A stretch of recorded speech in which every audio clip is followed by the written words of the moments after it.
Hello and welcome to the Weekly Shonen Jump Review. Each week I read Weekly Shonen Jump and give my review of the chapters. As a reminder of my format, I will provide a brief summary of the series that I read, followed by some quick thoughts about each chapter, and then at the end of the video I will rank all the chapters as if I am turning in the surveys. I don't cover all of the series in this review, as I've already dropped some of the series, but for those that I do, there will be some spoilers, so you have been warned. Check out the table of contents for series that you don't want to have spoiled. Imu has descended and he is larger than life. Even in the realm of the giants, he dominates a 2-page spread and has a really creepy design, including eyes that are in the clouds and around his head and a crazy lightning-shaped glaive.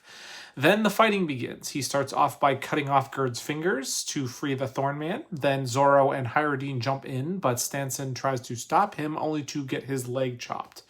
Zoro's attack proves ineffective. Imu then knocks away Zoro and Hyrodine and gives the Thorn Man some sort of power before flying away. We also get to see that the effect that he has on the environment goes away whenever he leaves, and then he is flying through the land and he seems to blow up the block that was keeping the Arrow Lady frozen. It's uncertain whether this was actually helping her or not.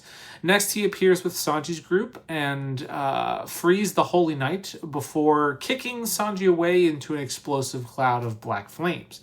Then the chapter ends with Loki facing off against Imu.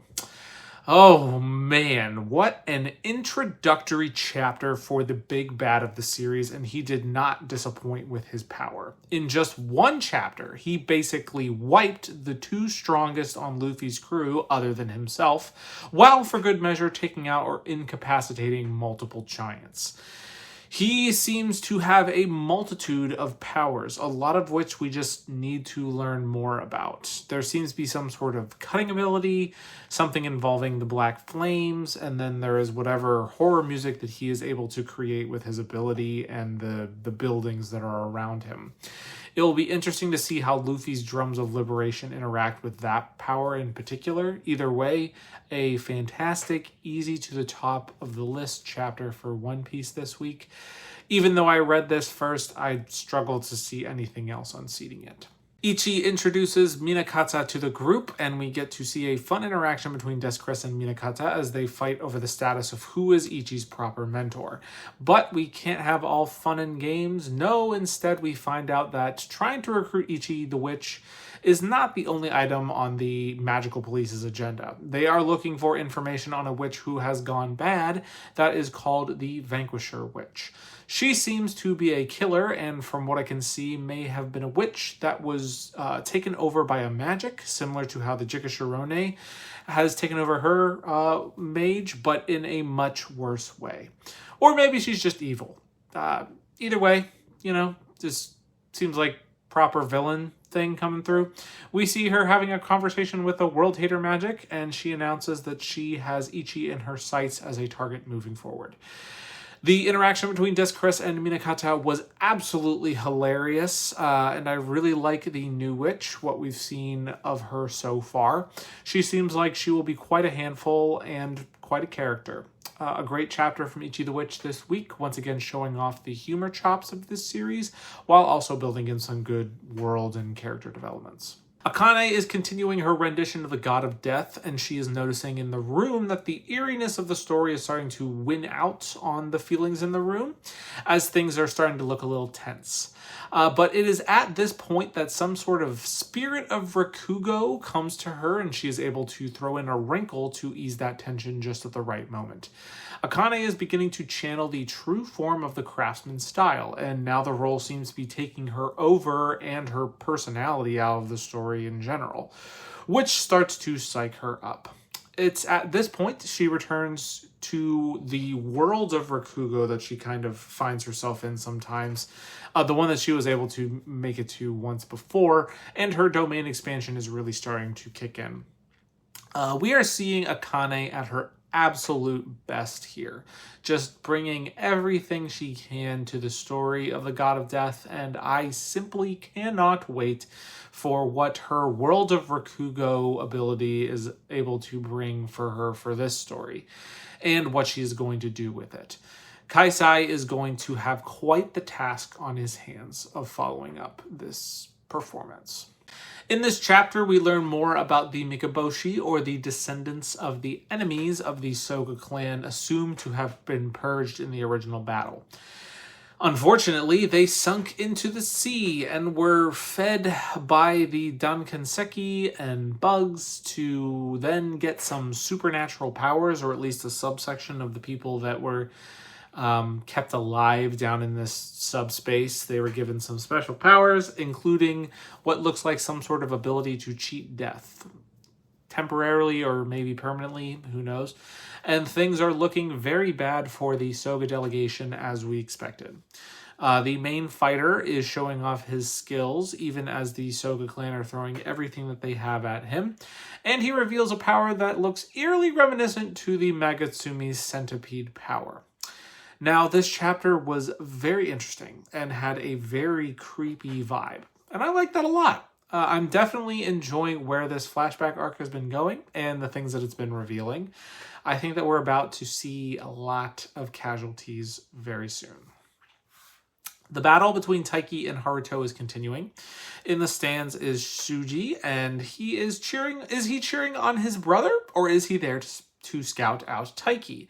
Well, I think we can say he's very interested in watching his brother, because we get to see a pretty moving flashback sequence to the Yusa brothers as kids, and how even as Shuji has been ascending up the badminton world, he had his brother to play with. And not only that, he had him as a rival to keep pushing him higher, even as others and other peers of his stopped wanting to play with him because he was too good.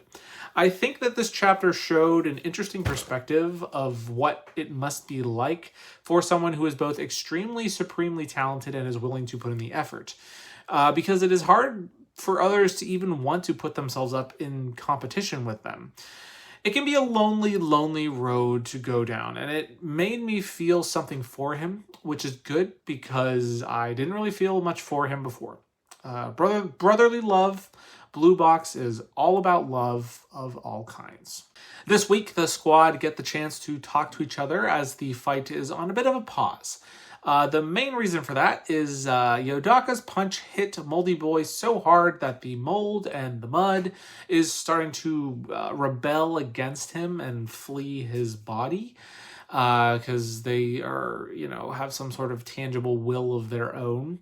This is a problem, but now Squad 7 and Squad 9 are able to team up to take them on. This was a fine chapter, but I was sad to see that it seems like the imaginary op may not be a permanent feature in Yodaka's mind. I really hope that he is able to make a comeback at some point, because that was a much better development than I had predicted for when Yodaka came out of the Netherhold. They did kind of get to it this time, what I had predicted with him calling out for the imaginary op and instead getting the real op to respond to him. Either way, looks like the fight will be continuing next week. This week, we go back to the fight with Kanchi, and luckily he is up and fighting. We get to see some of the teamwork that he was able to build with Momoshi, including the fact that they were able to devise hand signals that only they would understand. Turns out, Dori was never real in the first place, because the warlock that they were fighting is a puppeteer that can create human dolls, so lifelike, in fact, that you can't recognize it. Kanchi is finally able to use a blast attack to try to take out the Dori puppet. Some great action and character building for Kanchi and Momochi in particular. I am happy that Kan finally gets a chance to shine and not just be in pain. As funny as it is to watch him be in pain for humor's sake, it's been nice to sort of let him get a hero moment in a manner of speaking. Mafuyu and Seba are on the ropes in their fight with the twins, or more specifically the brother. But just at the right time, the brother gets a call to take him and the twins away from the fight.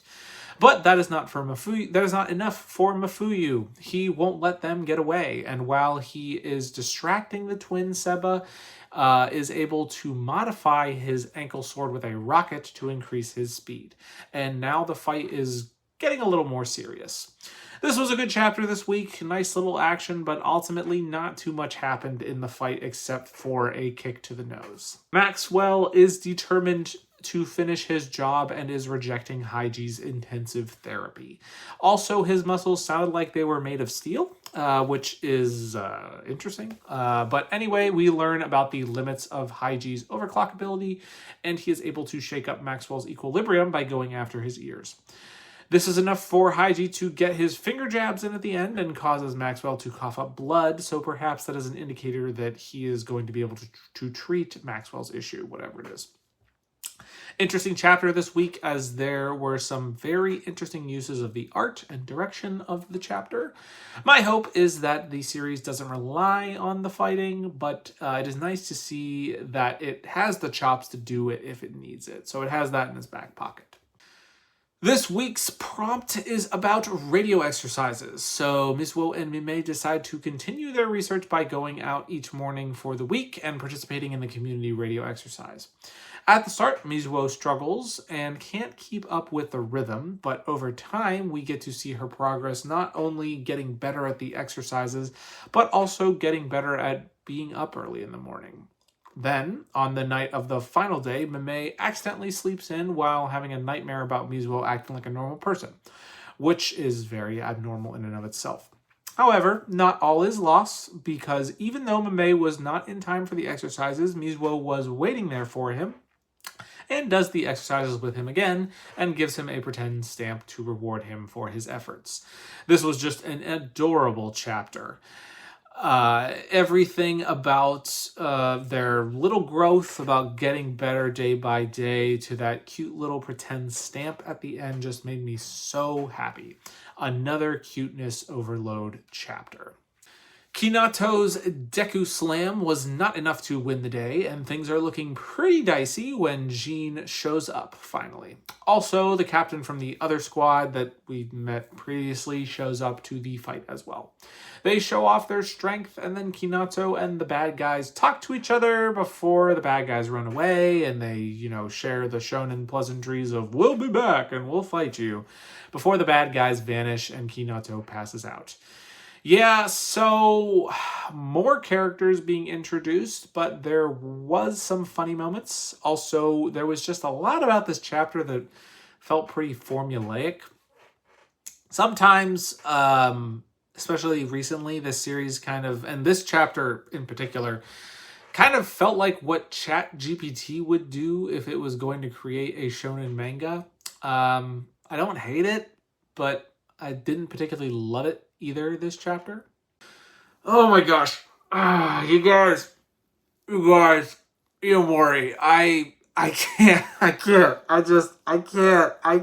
with him anymore. I can't. Oh, okay. So Iomori is realizing that Himari is the girl on the name of the series, and that the feelings that he has for her is because he thinks of her as more than just an employer, probably. And the reason that led him to this conclusion? Is it her charming smile? Or perhaps her personality or her charm? Or maybe Iomori is just a raging butt man. I mean, dude is literally just showing his preferences. It's like, where does his mind go? Butt. Now we know exactly why Kana simply had no chance. I mean, I have no idea whether Kana is caked up, and I don't know if that has come up previously, but clearly he thinks about it for Himari. So, there we are. All right, Kanai, you're up for the date, but we need to see what you're working with, because, Iomori, that's very important. Oh, what a chapter. Kiyoshi and Bobo's fight seemingly has come to a conclusion with this chapter, as they are fighting, and Kiyoshi seems to have an upper hand. He calls in even more debts. Bobo, calls in even more debts, putting a huge strain on his body and making it so Kiyoshi only has to beat him once to win the day. It is at this moment that others show up so that there can be a captive audience for the fight.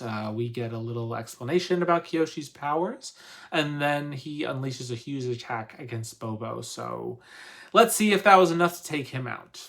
I like how the action was handled in this chapter. I really liked, it really showed off how much of a back and forth slugfest that it was. I thought that the art was quite good. So Shirokiba and the aliens take a pause to have a smoke break, which was kind of funny, and just talk about how the whole Enterprise is just one big childcare effort. Apparently, the humans are being put in pods to feed one particular alien baby. So very much like how the machines were using humans in the Matrix. But the aliens, liked Earth enough to learn stuff about it. And, now that the cigarette is done, the fight can begin. And begin it does. Shirokiba is smashed by the spiky guy, and they give us some inkling of what the parasite could be when he comes back and puts him in a headlock. But this seems to be, something important. Him being affected by the parasite, and still being sane, because they make a negotiation to not harm his friends and instead take him away to their base. And at the base, we see this crazy soldier factory of people who have been infected by the parasite, but clearly it does not work effectively for everyone. So, this chapter was interesting. The smoke break was funny. We got some wrestling, and then this soldier factory is a pretty horrifying way to end it. But now I kind of have no idea where the story is going, so it's going to be pretty hard to rank, honestly. This week, Roku and Johan are on a mission to see Grandma in the hospital, and the curse chosen was based on the process of elimination. We learn even less about his vampiric abilities, but as he sits quietly in the waiting area of the hospital, he draws a crowd of lady onlookers, so clearly everybody can see him. He then takes time to motivate a little girl who is about to go into surgery and pump up the crowd in a very fun way. So now he has a bunch of subjects in the hospital, I guess. Then some doctor guy shows up, but the Vampire King puts him in his place, and then it's time to go visit Grandma, and Johan is the perfect gentleman all the way around. And Grandma is just happy that her grandson is happy. This was a really nice and fun chapter. I liked it. Made me feel good. Oh, so coaches actually do exist in the world. Good to know. But again, I feel like that is something that you could have gone over during the actual game and not just afterward, after the game, telling him, hey, maybe pass to your teammates. Then we hear how the main character's childhood friend knew where and when he would pass the ball. And it's because she's a prodigy, and she knows that he'll meet another prodigy soon who can read his mind like she did. And so apparently he did, because other teammates don't matter, I guess. And what do you know? Their school actually does not have a coach. So there's that. Someone posted a video of the main character and the Prodigy's game, and that went viral somehow. But it makes it so that the childhood friend was able to see it and see him. So that was nice. Then we go to a practice, and okay, I should probably learn people's names, or we won't be getting far with this. Keiki is the main character, and he is taught by Akane Natsu, who is the prodigy, that his role as a point guard is actually to be the command center and to control everybody, which is true to an extent, and that leads to someone else being ready to take the pass to score. So without a coach to call the plays, this is entirely right. But if there is a coach and there are plays to call, then the role of the point guard is to execute the play. So let's see where the series goes from here. This chapter was fine. Yeah, fine. We have another new series in Shonen Jump this week, and the creator of Gintama has returned to the magazine. There's a lot of expectations for this series, so let's see how it shakes out. Our new series is called Class to Be Hero Destroyerz, with a Z, and is the story of a Demon King's clone who is sent out of the crumbling castle into the toilet of a high school. Yep, it's a reverse isekai, and this one is attempting to blend into the environment, the Demon King, I mean. But we've met our other main character who is able to perceive past his enchantment, his illusion, and is able to see the Demon Lord for what he is. But this main character is serious about studying, so it's okay. The Demon Lord is both a klutz and super serious, which, is the normal funny juxtaposition, and the other main character basically spends most of the chapter roasting him. Turns out that this Demon King is without any combat experience, and is actually, because of that, super underleveled and weak, and the hero is basically taking the Demon Lord's place in the original world. So, the Demon Lord is here to gather powerful allies, and one of those allies is the Demon King Commode, who is in fact Akira Kuman, or the Roaster-in-Chief, the other main character. And it turns out, Demon King Commode's moniker is due to the fact that he goes crazy on people that cause him to not be able to go to the bathroom at a decent time. And that's exactly what happens here when a bunch of goblins pop out of the portal in the bathroom and cause a ruckus for the Demon King. They turn on him and try to kill him, but fools on them. It was just an illusion, and they get mercilessly beat up by Kumon. So there is a lot of toilet-related humor in this one. And there's some fourth wall breaking, which I know is a Gintama staple too. I wonder how much of this was just a huge meta commentary on needing to come back to the magazine. Either way, it was decently funny, and I enjoyed some of the gags, but we'll see if I will continue to feel that way, or if it will get old fast. Some of that may just be the amount of toilet-related humor. At a certain extent, it's funny, but if you just keep going to that well, it's going to get old pretty quick. And that is it for the chapters this week. Rankings are coming up above my head now. I think this week it was another fairly top-heavy part of the magazine, so the very, very, very top of the magazine was very, very, very good. Some of the middle class of the magazine I thought had a bit of a off week. Some of that was due to the fact that they were just kind of they were using it as a more of a chill type chapter. I'm kind of thinking of Shinobi Undercover. You don't necessarily have to have action every week to be interesting, but it did kind of feel like we were being a little bit of a bridge sort of thing. In terms of the new series, I kind of mentioned it before, but it was fine, and I know that Gintama, being the creator of Gintama takes you a long way, and will give you a lot of credit in the bank for sure, just to see where the series goes. I think Kinato's magic, it needs to find its way pretty quick. It just didn't. It wasn't. This particular chapter wasn't really for me.